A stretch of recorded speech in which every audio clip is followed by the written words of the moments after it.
ওম জয় তুই লোকনাথ, জয় বাবা লোকনাথের জয়, জয় বারোদিনাথ বাবা লোকনাথ। ওম জয় তুই লোকনাথ। আমি বাবা লোকনাথের একজন সাধারণ ভক্ত দাদা। আমার নাম সাধন কর্মকার, মধ্য কলকাতায় বাড়ি।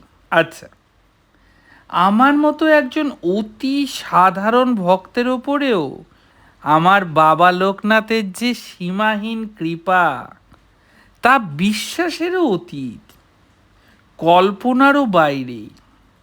বাবা যে শুধু আমাকেই কৃপা করেন তা নয়, আমার বাবা লোকনাথ আমায় কৃপা করবার পাশাপাশি আমার পুরো পরিবারের ওপরেই তার কৃপা দৃষ্টি বর্ষণ করেই চলেছেন নিরন্তর।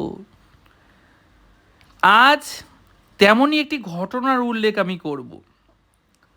ঘটনার সূত্রপাত মাস ছয়েক আগে।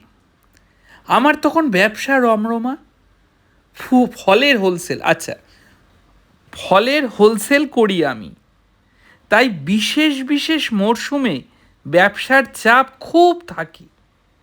বাজারে আমার একটি দোকান রয়েছে দাদা, যেখানে আমি এই ফলের হোলসেল ব্যবসাটি করি।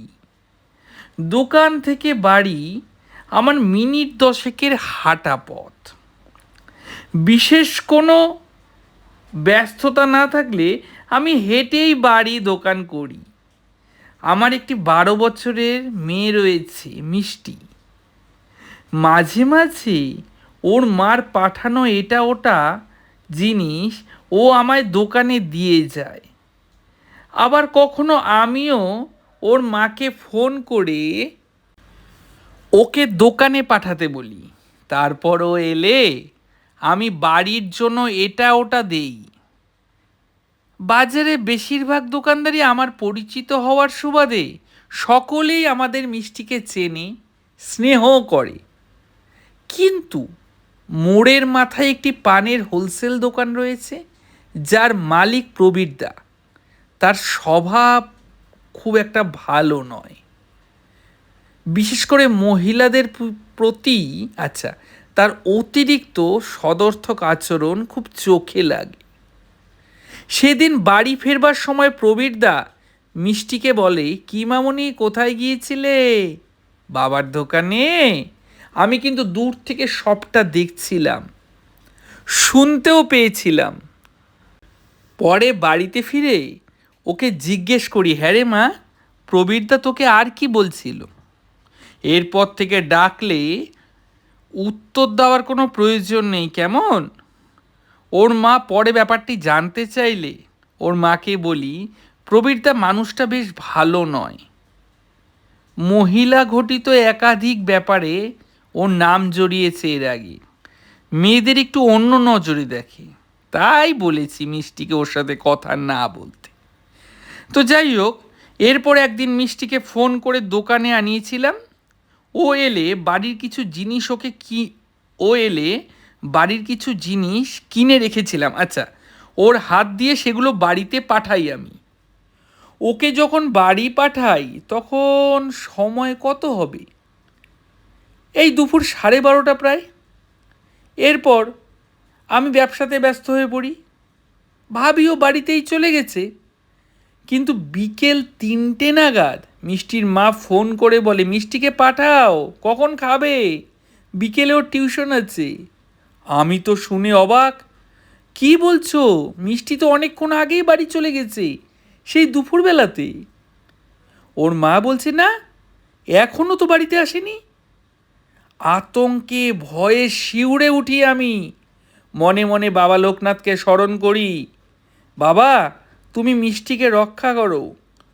একবার দোকান থেকে বেরিয়ে কি মনে হলো প্রবীরদার দোকানে গেলাম। দেখি প্রবীরদাও নেই। মনটা আরও হু হু করে উঠল। কি করব, কোথায় যাব, কিছুই বুঝে উঠতে পারছিলাম না। সমানে আমার বাবা লোকনাথকে স্মরণ করে যাচ্ছিলাম, বাবা তুমি ছাড়া যে আমার আর কেউ নেই। ওইটুকু মেয়ে কোথায় চলে গেল, কার সাথে গেল, কিছুই তো বুঝতে পারছি না। তুমি তো সবই জানো বাবা, তুমি ওকে একটু বাড়িতে পৌঁছে দাও বাবা। না হলে চিন্তায় যে আমার অবস্থা খারাপ হয়ে যাচ্ছে। তুমি তো সব বুঝতে পারছো। ওখানে দাঁড়িয়ে দাঁড়িয়েই ভাবছিলাম, এমন সময় পাশের দোকানের ছেলেটি দৌড়ে এসে বলে, কাকু তাড়াতাড়ি আসো, তোমার দোকানে কাস্টমারের ভিড়। অগত্যা আর কি করব, অশান্ত মন নিয়েই দোকানে যাই। ব্যবসায়ী মানুষ, কর্ম তো করতে হবে দাদা। কাজ করেই চলছি, আর মাঝে মাঝেই বাবা লোকনাথকে স্মরণ করেই বলছি, বাবা আমার মিষ্টিকে তুমি বাড়িতে পাঠিয়ে দাও বাবা। এরপর হঠাৎ বাড়ি থেকে ফোন, দেখি মিষ্টির মা করেছে। সাথে সাথে ধরেই বলি, কি হলো, মিষ্টি আমাদের বাড়ি এসেছে? ওর মা বলছে, আরে ওই জন্যই তো ফোন করেছি, বাড়ি এসেছে তোমার মেয়ে। কোথায় ছিল এতক্ষণ? হ্যাঁ, এতক্ষণ ও বাড়ির বাইরে ছিল, আমাদের না বলে? কি হয়েছিল বলো সব। আরে তুমি শান্ত হও, ওর মামা এসেছে তো বাড়ির সামনে থেকে ওকে নিয়েই চলে গেছে বাজারে।